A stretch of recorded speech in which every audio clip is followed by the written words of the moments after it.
Hello students, I am Udesh Kumar Jha. We are going to discuss the second chapter of economics of class 9th. The title of the chapter is People as a Resource. Population is an asset for the economy rather than a liability. It becomes human capital when investments are made in its healthcare, training, and education. Land and capital are made useful by human capital. That's why human capital is superior to other forms of capital. Working population of a country, their existing productive skills and abilities are known as people as resource. This productive nature of population helps to develop the gross national product GNP of a country through its abilities. So it is also known as human resource. When the existing human resource is further developed by becoming more educated and healthy, then we call it human capital formation. Now we will discuss investment in human capital. Investments in human capital through education, training, and medical care yields a return just like investment in physical capital. For example, more educated or better trained persons earn higher income because they give higher productivity to their employers.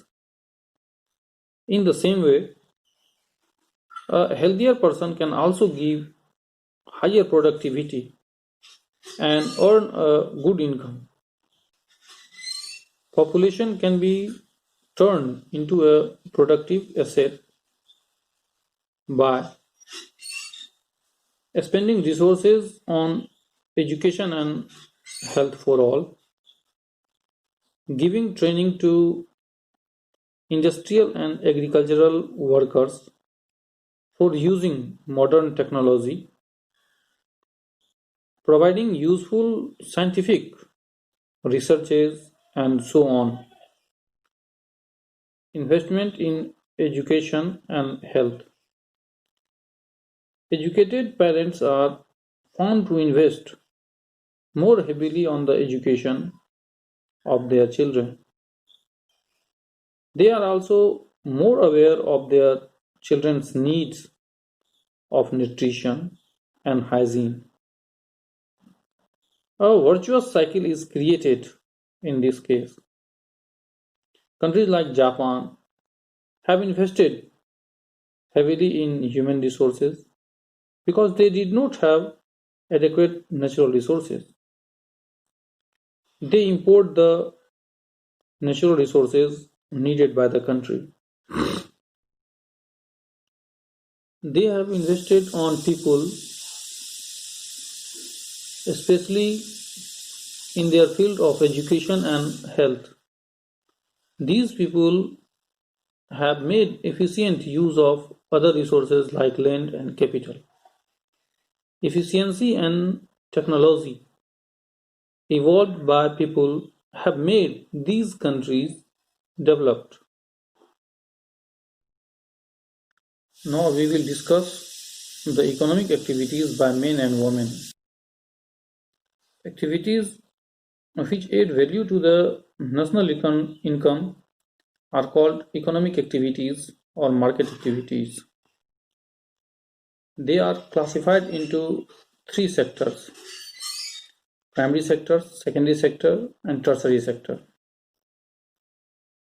All activities which harvest or extract Natural products from the earth or natural resources are classified in this category.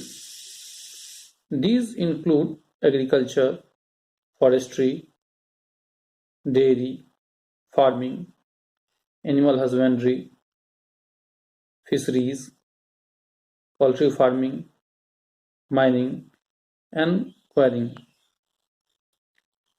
Secondary sector, using product resulting from activities in the primary sector for manufacturing or finished goods are classified in this category.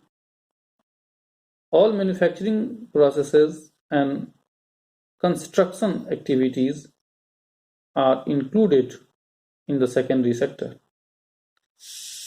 Tertiary sector, all activities which support the primary and secondary sectors are classified in this category.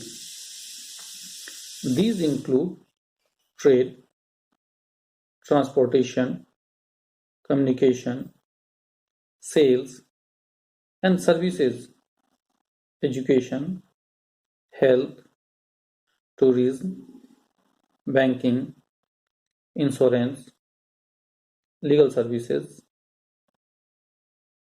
and government services, etc. Economic activities has two parts: market activity, non-market activities. Market activities. These activities involve remuneration to the person who performs an activity for pay or profit. For example, production of goods or services including government services. Second, non-marketing activities. These activities are not paid, as production of these activities is for self-consumption or self-use or other non-remuneration activities. For example, women doing domestic work, looking after children are non-market activities, while men working in the fields earning money which they spend on rearing their families, maintaining their families, are market activities. This division of labor between men and women in families is due to historical and cultural regions.